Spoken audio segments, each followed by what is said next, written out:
Would you say this is a highly complex, moderately complex, fairly simple community? What do you think? And this is mostly we're above the ditch. I don't think this has been farmed. So I think it's had, as you can tell, definitely with the fences in the background, some of those things, it's probably definitely had some significant grazing pressure at one time. But what do you think of the biological community here? What are you seeing or not seeing? It's fairly diverse. Fairly diverse. Were you going to say fairly simple? Yeah. Yeah, I would say it's fairly simple, and it's a lot of non-native species, like the Kentucky bluegrass. And the smooth brome moved in, which is non-native. Mountain brome is native here, but there's a lot of smooth brome invading into this, so that's Jake, good. what are you observing that makes you think that it's more diverse? I don't know, I'm just like looking around, and I mean, I'm not a plant guy, but I mean, I can see. At least, I mean, if we're talking about just the green, that's one thing, but like as a whole, there are a bunch of stuff in here. I mean, As far as a mixture of grass, what he's trying to say, yeah, grasses and up in forbs. there. Yeah, you know, I can see like 5 or 6, 7 different species, which I'd say it's fairly diverse. You think with again, we'll go to the soil pit once we're done discussing here and look at the soil characteristics. I'll let the soil scientists talk about that. But do you think we're as complex? I'll ask the question: do you think we've hit maximum complexity, or do you think this site could support a lot more? A lot more, probably. I don't know if you'd want to have a lot more, but I mean, yeah, definitely support it. I believe.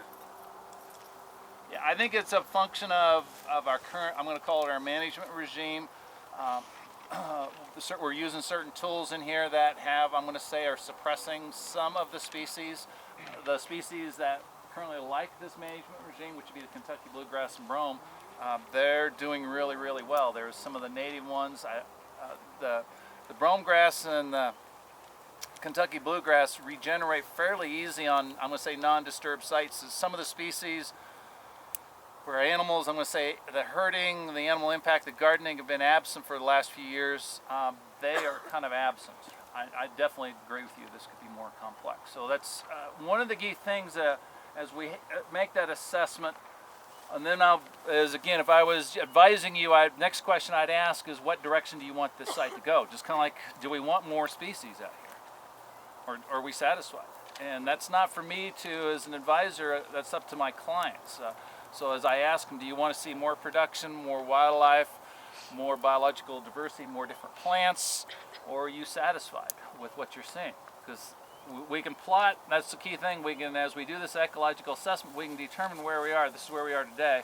Now we have to figure out what direction do we want to go in the future. Do we want more species or less species? And one of the key things, some of you, well, I'm trying to remember your name. Jake, as Jake indicated, you don't need to be a plant botanist to do this.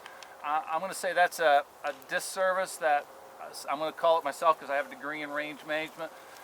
That unless you have a degree in range management, either a bachelor or master's degree, you shouldn't be monitoring. That is a fallacy. That's a falsehood.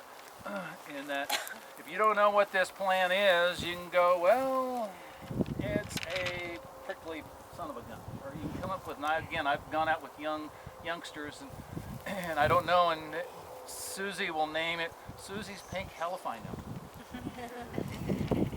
We'll put Susie's Pink Helifino. She'll come out monitoring 2 years later with you. What do you think she's looking for? Her plant.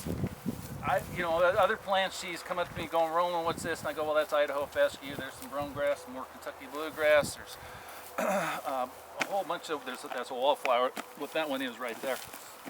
And we just start listing them off. As I rattle them off real quickly, in one year, out the other year. But as we really pay attention and you start identifying, well, how is this plant different than that plant?